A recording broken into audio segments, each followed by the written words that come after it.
शादी एक ऐसा पवित्र बंधन जो दो परिवारों को एक कर देता है, दो लोगों को एक कर देता है। इसके पीछे जो सोच थी, जो समाज के बुद्धिजीवी लोगों ने एक सोच के थ्रू इस चीज़ को बनाया था, डेवलप किया था, इस व्यवस्था को, बहुत अच्छी थी, बहुत प्यारी थी। यकीन मानिए, शुरुआती दिनों में हुआ यूं करता था कि कोई भी पिता अपनी बेटी दे देता था तो वाहवाही हो जाती थी, क्योंकि जिसने अपनी बेटी दे दी उसने सब कुछ दे दिया। ये केवल कहावत नहीं है, क्योंकि आप बिना किसी की बेटी के अपने वंश की वृद्धि नहीं कर सकते। तो आपके वंश को चलाने के लिए किसी ने अपनी बेटी दान की है, इससे बड़ा क्या दान होगा। लेकिन जो कुछ थोड़े रिच लोग थे, उन्होंने क्या करना शुरू कर दिया, वो अपनी मर्जी से, अपनी स्वेच्छा से अपनी बेटियों को कुछ कुछ चीज़ें देकर विदा करने लगे। अब जब देकर विदा करने लगे तो बाकी लोगों को भी लालच आने लगा, अरे वाह, मिलेगा तो क्या बुराई है।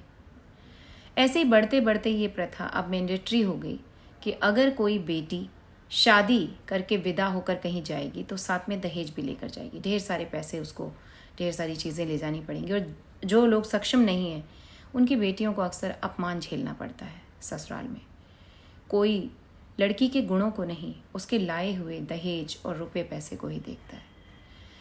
शायद इसी तरीके से समाज में सही चीज़ों को विकृति से जोड़ दिया जाता है। यानी ऐसा कोई प्रावधान था नहीं, लेकिन अब बना दिया गया है। इस वीडियो के माध्यम से मैं आपसे सिर्फ ये कहना चाहती हूँ कि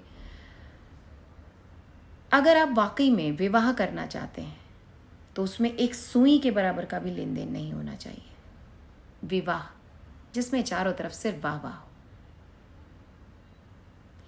बिहा जिसमें हाय हाय हो जाए, हाय, लड़की वाले का तो दम ही निकल जाता है।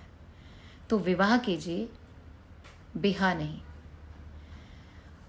हो सकता है बहुत सारे लोग इस पे भी कटाक्ष करें, अरे मैडम, अगर कोई बाप अपनी मर्जी से देना चाहे, मर्जी से, और जो मर्जी से देना नहीं चाहते या जिनके पास नहीं है, उनके साथ फिर गलत क्यों होता है। यानी इस व्यवस्था को ही रोकना चाहिए।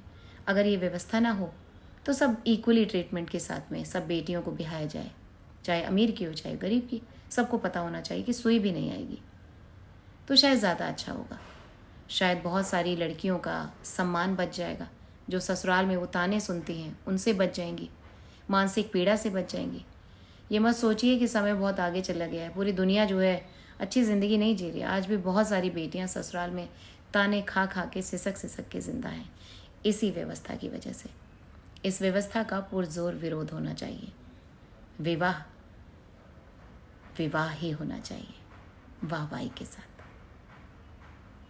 राधे राधे।